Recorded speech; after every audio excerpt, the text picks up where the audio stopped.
potentially that we've got more bank failures and they don't want people to have that instant bank run. Do you think that's happening or going to happen more? That's not even a guess. That is 100,000% happening. All you have to do is look at the bank's balance sheets. They're public companies. You can go check it out. Look at their balance sheet. Every single bank is underwater. Every single bank has assets less than liabilities.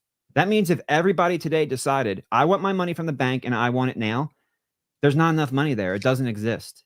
That's really the perfect moment we could have had deflation. And I think this argument ties into the deflation argument, because you hear a lot of people saying the economy's slowing down, and they're right, it is. And we're trying to figure out why prices aren't coming down too, right? Because the economy comes down, prices are supposed to come down too.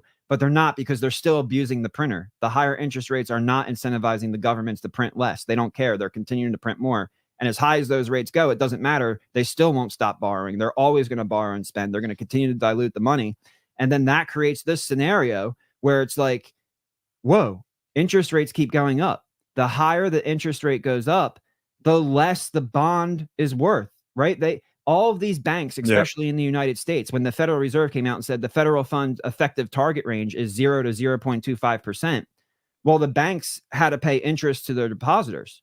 So they have to go out the yield curve. They move from the repo window and from overnights and from T-bills out to notes and bonds, because they had to get to the yield, right? Because the federal effective rate was 0, T-bills were less than 1, and now you go out to notes and bonds, you can get 2 to 3.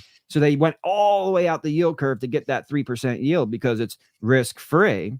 But then they had to raise interest rates. So now they're holding all these bonds with interest rates being raised at the fastest clip in history in percentage terms. So the banks lost equity value on their balance sheet at the fastest clip in history.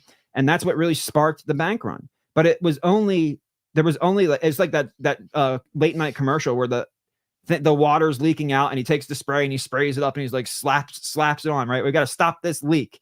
And that's what the bank term funding program was. The bank term funding program was, hey, we know you bought 30-year bonds from us, and we know that you need the money, but you can't get it because the market value isn't there.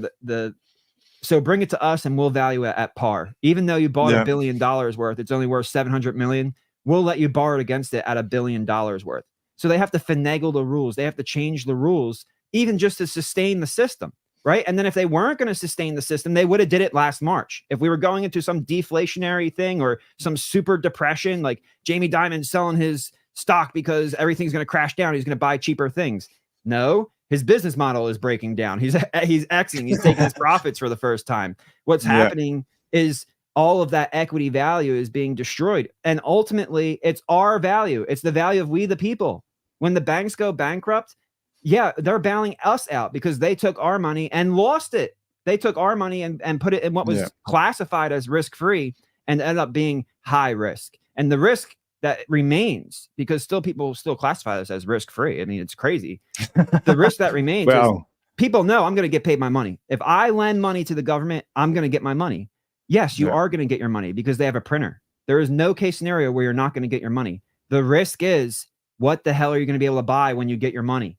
And that, I think, is what's sparking this transition. That's what's sparking this funds flow, because people are realizing, oh my God, the more that this goes on, this higher for longer, yield curve's been inverted for the longest time in history, 10-year, 3-month.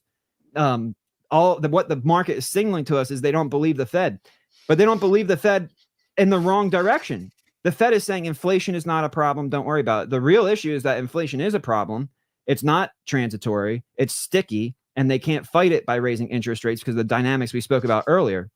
The smart money, right, is buying the bonds and signaling to us that, well, the Fed's wrong, but they're not wrong because inflation is going to stick around. They're wrong because we're going to have deflation. But if we were going to have deflation, we would have had it in March. There's no better way to create deflation than to let a bank collapse and let all of that fake credit destroy itself. Because when that credit is destroyed, the money supply contracts, and that is the definition of deflation. But they put that Band-Aid on it. They slap that rubber seal on it because they can't let it break down, especially now in the United States in an election year. So all these elements come together, and it's not just like one thing, like, oh, I'm leaving for Bitcoin. I think people are actually seeing more risk. they're starting to see that risk-free doesn't mean risk-free. Because look, if you've been earning 4 and 5% for the last couple of years, you'd think to yourself, oh, I'm going to be in good shape. I can buy more stuff. But you can't.